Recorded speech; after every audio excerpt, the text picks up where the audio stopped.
फरमाते हैं कि मैं ना मजदूर लेने गया, बगदाद के चौक में मजदूर बैठे होते थे। तो मेरी उन मजदूरों में से ना एक नौजवान बच्चे पे नजर पड़ी।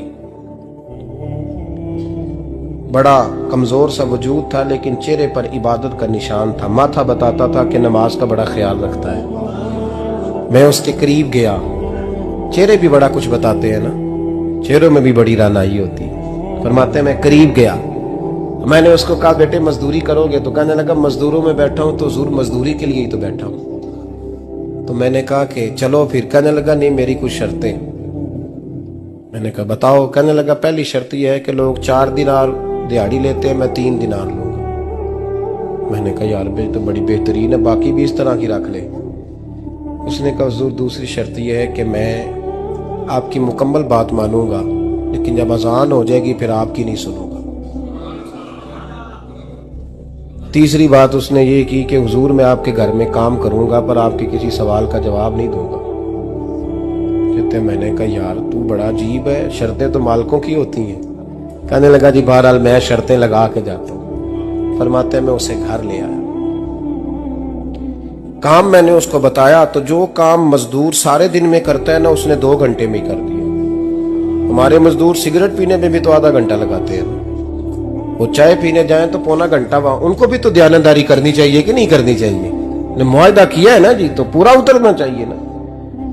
कहते 2 घंटे में। अब काम जब बंदा शुरू कराता है तो काम और निकल आता है। कहते काम मैंने उसको और बता दिया, वो करने लगा। उसने मिट्टी निकाल के रखी थी बाहर रास्ते में, तो अजान हो गई जोर की। उसने वहीं कुदाल छोड़ी कही और चलने लगा। तो मेरा बेटा कहने लगा इसको जरा बराबर कर दो। कहने लगा चुप कर जा, तेरे बाप से बात हुई थी, जब अजान होती है तो मैं किसी और की नहीं सुनता, सिर्फ अल्लाह रसूल की सुनता हूं। कहते मस्जिद चला गया, नमाज पढ़ के आया तो दोपहर का वक्त था। मेरी बीबी कहने लगी इसको को खाना खा ले। कहते हमने कहा खाना खा लो। तो कहने लगा मैंने रोजा रखा, रमजान भी नहीं था, नफली रोजा रखा हुआ। फरमाते हैं शाम हुई, मैंने 3 दिनार दिए। तो मैंने कहा तेरा नाम क्या है? कहने लगा मैंने आपसे कहा था मैं किसी सवाल का जवाब नहीं दूंगा। तो वो चला गया। अगले दिन मैं फिर लेने गया उसे, काम कुछ और निकल आए। तो लोगों ने बताया वो सिर्फ हफ्ते वाले दिन आता है। मैंने कहा क्यों? कहने लगे जी वो कहता है मेरा हफ्ते का खर्चा 3 दिनार है, जब 3 दिनार कमा लेता हूं तो बाकी सारा टाइम अल्लाह रसूल की जिक्र में गुजार दिया करता हूं। फरमाते हैं जी अगले हफ्ते मैं फिर लेने गया। मैंने पूरा हफ्ता इंतजार किया कि काम उसी से कराना है। मैं जब गया तो मैंने कहा चलो। कहने लगा मेरी शर्तें याद है ना? और मैंने कहा याद है भाई, साथ चल। फरमाते हैं काम कराया। 2-3 हफ्ते वो आता रहा। एक हफ्ते में गया तो लोगों ने कहा हुजूर आज नहीं आया। क्यों? कहने लगे बीमार हो गए। कहाँ घर है? कहने लगे बगदाद के कब्रिस्तान के पीछे जो कच्ची आबादी है उसमें रहता है। फरमाते मैं गया, दरवाजे पे दस्तक दी तो कहने लगा हुजूर आप हैं? दरवाजा खोला है, आ जाइए। फरमाते हैं मैं अंदर गया तो मैंने कहा तुम्हें कैसे पता चला मैं आया हूं? कहने लगा हुजूर अल्लाह वाले हो, आप नहीं आना था, वरना अमीर तो गरीबों का पता लेने कोई नहीं आते। कहते मैं करीब गया तो कहने लगा मैं आपका इंतजार कर रहा था, तेज बुखार है, तप रहा। जेब से कुछ पैसे निकाले। कहने लगा ये पैसे रखने। एक अंगूठी निकाली। कहने लगा हुजूर आज रात को मेरा इंतकाल हो जाएगा, इन पैसों का कफन खरीद के सुबह जनाजा पढ़ के मुझे दफन कर देना, और जब दफन करो तो ये अंगूठी लेके असर के बाद हारून रशीद के पास जाना। आप उसे कहना मैंने मिलना है, पर वो आपको टाइम नहीं देगा। आप उसको आवाज दीजिएगा कि तेरी एक अमानत है मेरे पास। फिर वो आपसे मिलेगा तो अंगूठी दे दे, फिर आप मेरी तरफ से फारिग हैं। हजरत फरमाने लगे तेरा नाम? और कहने लगा हुजूर वक्त थोड़ा है,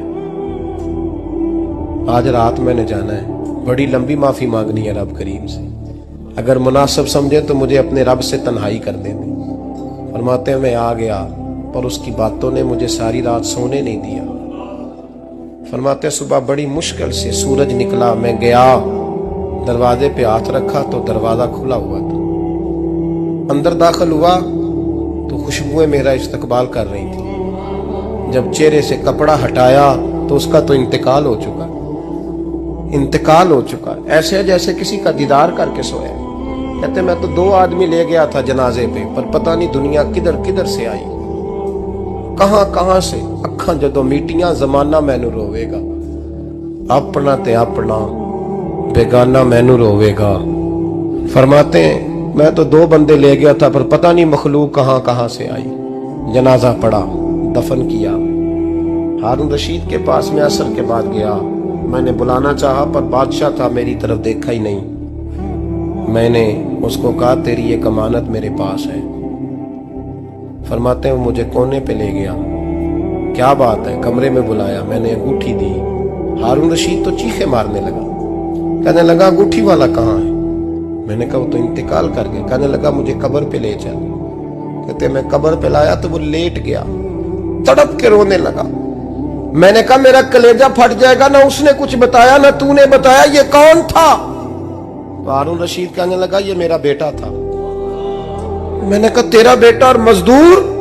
कहने लगा हुजूर ये हजरत दाऊद ताई के पास बैठा करता था, उनका मुरीद था, मुझे रोज कहता था अब्बा तूने बड़ी दुनिया इकट्ठी कर ली है, मरते वक्त तुझसे टांगे समेटी नहीं जाएंगी, इतना हिसाब नहीं तू दे सकेगा। मैं इसको समझा देता, इसकी अम्मा समझा देती। ये रोज हमें कहता छोड़ दो, आ जाओ अल्लाह रसूल की बारगाह में झुक जाएं। हम समझ। एक दिन ये चला गया, कहने लगा फिर तुम्हारा रास्ता और है और मेरा रास्ता और है। ये सोने की अंगूठी गलती से इसके पास रह गई थी, गलती से हीरे की अंगूठी चली गई। कहने लगा देखो मेरे बेटे ने आज वो भी वापस कर दी है।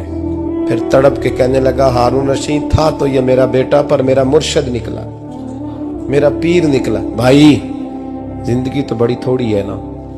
बाबा साहब ने कहा था उठ फरीदा सुते आ, और दाढ़ी आ गया पूर, अग्गा नेड़े आ गया, पिछा रह गया दूर। उठ फरीदा सुते आ, खलकत वेखन जा, मते कोई मिल जाई बख्शिया ते तू ही बख्शिया जा।